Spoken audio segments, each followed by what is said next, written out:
Good morning, welcome to Catex TV. My name is Frank Fortunato. Today is Wednesday, May 20th, 2015. If you want to follow us on Twitter, please go to Catex TV.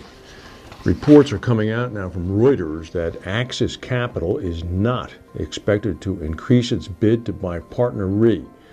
Reuters is saying in a report that ran last night, the company Axis is apparently hoping that shareholders will turn down the cash upfront acquisition offered by the rival bidder Exor, which is controlled by the Italian Agnelli family. This suggests that Axis thinks that bidding more would only negate some of the value provided by the scale of a marriage between the two reinsurers. This is true. Axis would have to pay out a lot more money, and the resulting combined entity would be weaker.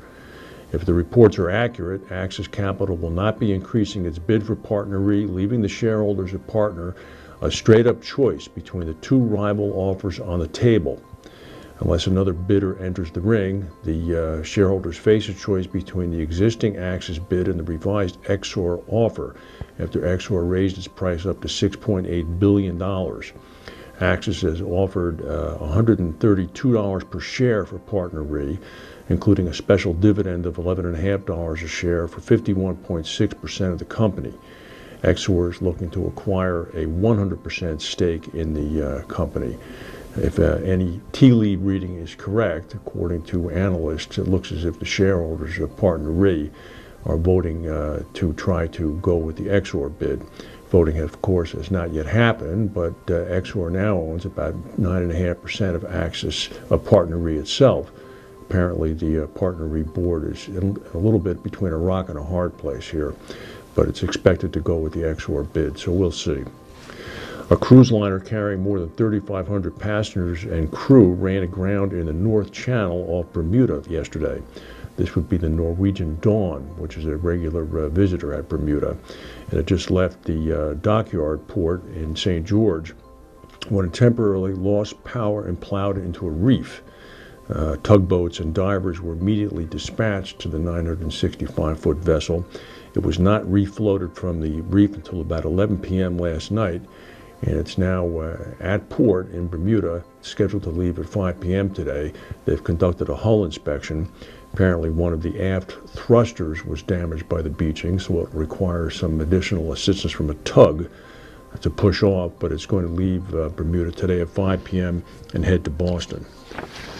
The Japanese car parts manufacturer Takata is going to double the recall of U.S. cars using its potentially deadly airbags to a record now of nearly 34 million vehicles.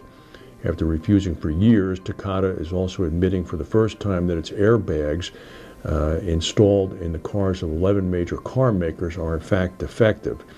This is going to take a few years to get enough replacement airbag inflators, but according to the U.S. Department of Transportation, we will not stop until the work is finished. This is the largest recall in American history. It aims to replace problematic inflators in the airbags. Takata has installed airbags in Honda, Toyota, General Motors, BMW, and Ford. This is going to be a very big recall. The company's being fined $1 million a day. But that fine has been suspended since Takata indicated a willingness to begin to work with the government. Lloyds reinsurance broker RFIB has unveiled a life reinsurance unit. It's going to be headed up by former BMX executive Michael Krakauer. He's going to serve as the divisional director of the operation. He previously had been divisional director of BMS, where he is responsible for the launch and development of its life reinsurance division. Investigators in Europe have found that a military plane crash in Spain may have been caused by software problems.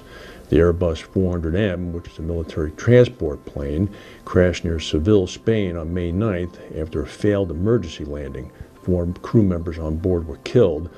A spokesman for Airbus told the BBC that engineers had since discovered anomalies in the aircraft's data logs that could be relevant to the accident.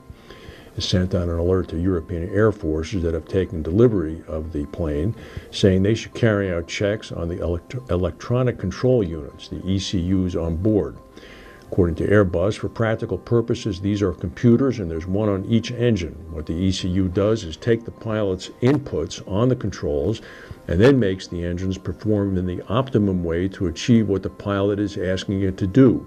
taking a whole number of things into account.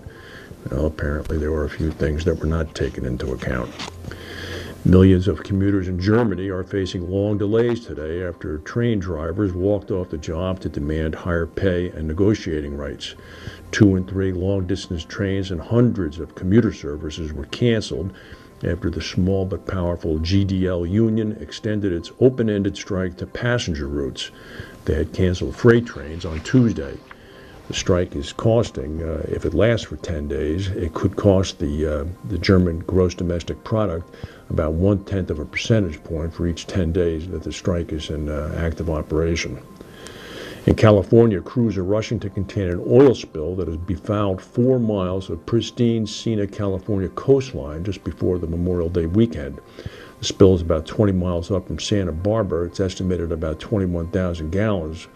An onshore oil pipeline apparently broke and spilled crude oil into a storm drain that then empties into the Pacific Ocean. The company that owns the pipeline, Plains All American, said that, quote, it deeply regrets the spill and is working to limit the damage. The spill was discovered when people reported a foul smell near a state beach yesterday afternoon. That's the news for today. If we have any breaking news, we'll come back and tell you.